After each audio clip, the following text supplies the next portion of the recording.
Hi guys, this is Maria with Lawrence Kia, and I am sitting inside the 2020 Kia Sorento LX trim level. So I'm just going to go over some of the interior features for you.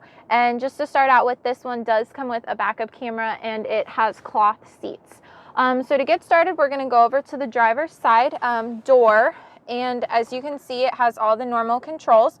So it has the power windows, power locks, as well as child safety lock, and then it has power mirrors. So as you can see right now, it is illuminated to the right mirror, and then you'll just press whichever direction you want the mirror to go to set it, and then that locks both of them. Otherwise, you can click the left and change the left.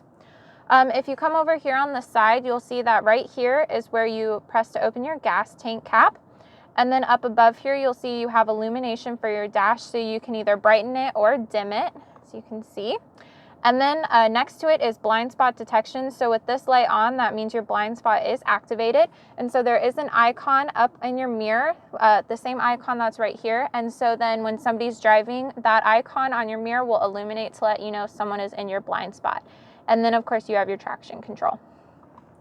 If you come up onto the steering wheel, you'll see that you have all of your buttons to use if you are using Bluetooth, Android Auto, or Apple CarPlay. So you have voice commands, answer a call, end a call, volume up and down, and then of course you have to change either the station that you're on if you're listening to the radio, or a song if you're listening to one of those apps. On the right hand side, you've got all your cruise control, so you can set your cruise control, reset it, go faster, slower, and cancel it. And then of course this little icon right here is to go through all of your settings up on your dash. Both of the toggles on either side, on your left hand side, you've got your blinkers as well as your lights. And then on your right hand side is your windshield and your windshield wiper fluid. Very easy to use. So now if we come into the console area, you'll see that you have a nice armrest area, and then when you open it up, there's a ton of storage there, as well as a USB port to plug in your phone if needed. You also have drive modes on here, so there are 4 for this one. You have Eco, Sport, Smart, and Comfort. So that's just with the push of a button. You can change whichever drive mode you're in. You have your gear shifter right here, cup holders, and then some more storage here, which you can close off if you don't want people to see any of that, or you can open it right back up. There are 2 12-volt outlets, as well as a USB port and an aux port. And then right here, you've got your climate controls, everything that you need to set your climate. And then up above, you have a nice touch screen here. So you can go to all menus, you can scroll through. It's very easy to use. It does have Android Auto and Apple CarPlay when they are plugged in, as well as if you go to setup, you can set up your Bluetooth, which then you just go to Bluetooth connection and add new device. Just make sure that your phone's Bluetooth is on so that it can pair. Then of course you can go back to the home.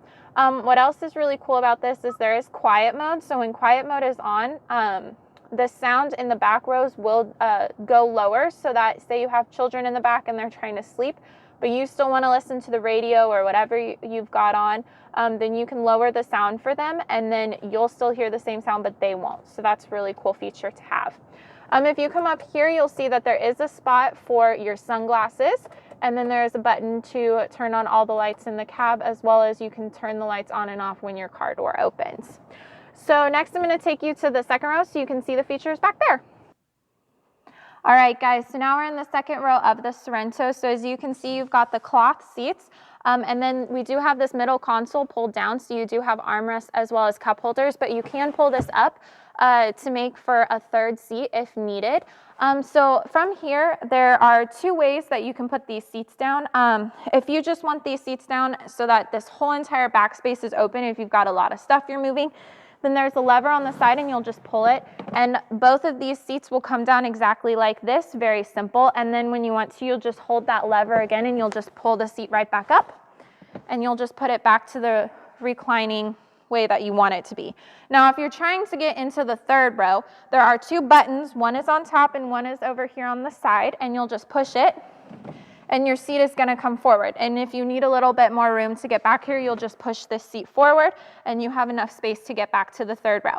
And then to put it back, you're just going to push it all the way back and pull it up. And then you'll use the lever to put it back to the reclining spot that you want it to be at. So that's really simple to use. So now I'm gonna go back into the trunk area so I can show you how to put up and down the third row seating. All right, guys, so right now, as you can see, the third row seats are up right now.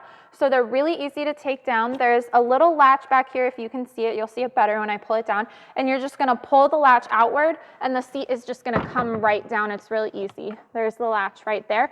You can do that for both sides. And then to bring it back up, you're just gonna pull the latch out again and pull the seat right back up. And then of course the headrests just pop up just like that. It's really simple to use. But you can put all your third row and your second row down if you've got a lot of stuff you're trying to move, or you can normally keep your third row down and then you have a bunch more trunk space back here. So that is everything you need to know about the interior on the 2020 Sorento LX trim. So if you have any questions, feel free to give us a call or comment on this video, and stay on the lookout for more videos coming your way.